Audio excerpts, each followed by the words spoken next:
Je poursuis ce paragraphe sur les intégrales à paramètres avec ce qu'on appelle le théorème de continuité sous le signe intégral. Donc, comme pour le théorème de convergence dominée à paramètres continus, il s'agit de m'intéresser à une intégrale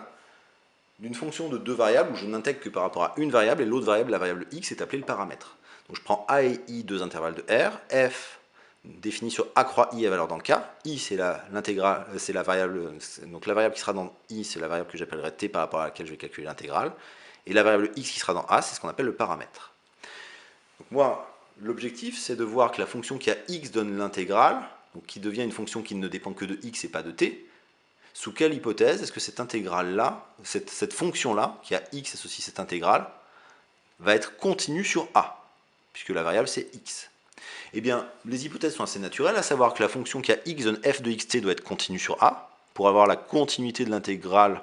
ou plutôt la continuité de la fonction qui a x donne l'intégrale, il faut la continuité de la fonction qui a x donne f de xt, pour tout t dans i. Pour tout x dans a, il faut que la fonction qui a t donne f de xt soit continue par morceau pour que l'intégrale ait une chance d'avoir un sens. Pour qu'elle ait vraiment un sens, il faudra la domination. Et donc la domination, c'est qu'il existe une fonction phi intégrable, telle que le module de f de xt soit plus petit que phi de t, donc phi doit être intégrable et ne doit pas dépendre de x.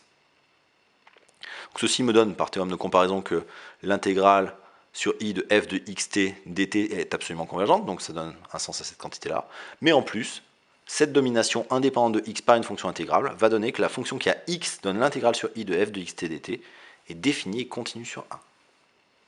Donc la démonstration, comme je l'ai dit, l'hypothèse de domination implique que quel que soit x dans a, la fonction qui a t donne f de xt est intégrable sur i, puisque j'ai majoré le module de f de xt par une fonction intégrable. Donc la fonction grand f qui a x donne l'intégrale sur i de f de xt dt a bien un sens, elle est définie sur a. Maintenant pour la continuité, la continuité d'une fonction, c'est la continuité en tout point. Donc je prends un x étoile qui est dans a, et je vais essayer de démontrer que grand f de x va tendre vers grand f de x étoile quand x tend vers x étoile. Et pour cela, je vais appliquer le théorème de convergence dominée à paramètres continus, en disant que, comme l'hypothèse 1 me dit que la fonction qui a x donne f de xt est continue sur a, ça me donne que, pour tout t dans i, f de xt va tendre quand x tend vers x étoile vers f de x étoile t. L'hypothèse 2 est identique, pour tout x dans a, la fonction qui a t donne f de xt doit être continue par morceau. L'hypothèse 3 du théorème de convergence dominée à paramètres continus, c'est que la fonction, la limite simple, doit être aussi une fonction continue par morceau de t. Donc la fonction qui a t donne f de x étoile t est continue par morceau sur i, qui vient encore une fois de l'hypothèse 2, mais en l'appliquant en x égale x étoile, qui est dans a. Et l'hypothèse de domination, qui est bien la même que dans le théorème de convergence dominée à paramètres continus, je peux appliquer le théorème de convergence dominée à paramètres continus, dont j'obtiens que f de x, tant quand x tend vers x étoile, vers l'intégrale sur i de f de x étoile t dt, c'est-à-dire que grand f de x tend vers grand f de x étoile quand x tend vers x étoile, c'est-à-dire que grand f est continu en x étoile. Comme on l'a fait pour tout x étoile de a, la fonction f est continue sur a, et on a fini la démonstration de ce théorème de continuité sous signe intégral. Alors je vais l'appliquer au même exemple qui m'avait servi dans le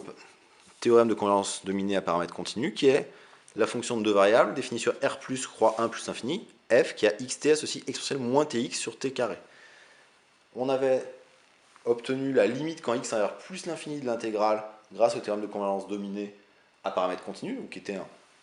une des bornes du domaine de définition en tant que fonction de x, qui est plus infini. La continuité en tout point de R+, je vais justifier que grand f est défini continu sur R+, en appliquant le théorème de continuité sous signe intégral, en voyant que quel que soit x dans R+, la fonction qui a t donne exponentielle moins tx sur t au carré continue sur 1 plus l'infini, donc en particulier continue par morceau. Une fois que x est fixé, j'ai un quotient de fonction continue dont le dénominateur ne s'annule pas. Je veux justifier la continuité de l'intégrale à paramètres, donc il me faut la continuité de la fonction qui a x donne exponentielle moins tx sur t au carré, pas de problème, à t fixé, c'est une fonction continue par continuité de l'exponentielle. Il faut une domination par quelque chose qui ne dépend pas de x, et qui soit le terme général d'une intégrale absolument convergente. Et bien pour tout xt dans R+, croix 1 plus infini, le module de f de xt, voilà, ceci est un réel positif, et ce qui est dans l'exponentielle est négatif, donc c'est plus petit que 1 sur t au carré, avec la fonction qui a t donne 1 sur t au carré, qui est intégrable sur 1 plus l'infini. Par théorème de continuité sous signe intégral, la fonction grand f qui a x donne l'intégrale entre 1 et plus l'infini de exponentielle moins tx sur t au carré dt, elle est bien définie, elle est continue sur R+.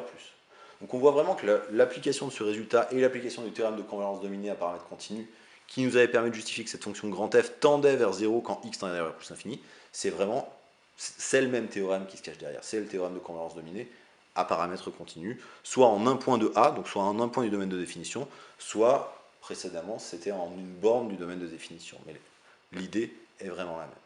La seule petite nuance peut-être, c'est que le terme de continuité sous le signe intégral, parfois, comme la continuité est une notion locale, si jamais je n'arrive pas à avoir une domination indépendante de x dans A sur A tout entier, bah, il pourra être pertinent de se placer sur des plus petits intervalles inclus dans A, de telle sorte à faire fonctionner le théorème. On verra des exemples un peu plus tard qui permettront de voir ça, en voyant notamment que la fonction grand F, qu'on a définie ici, c'est ce qu'on va voir après dans les paragraphes, dans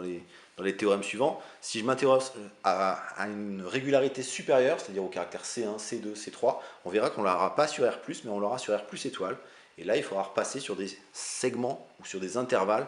inclus dans R plus étoile, mais qui ne seront pas R plus étoile tout entier pour avoir l'hypothèse de domination.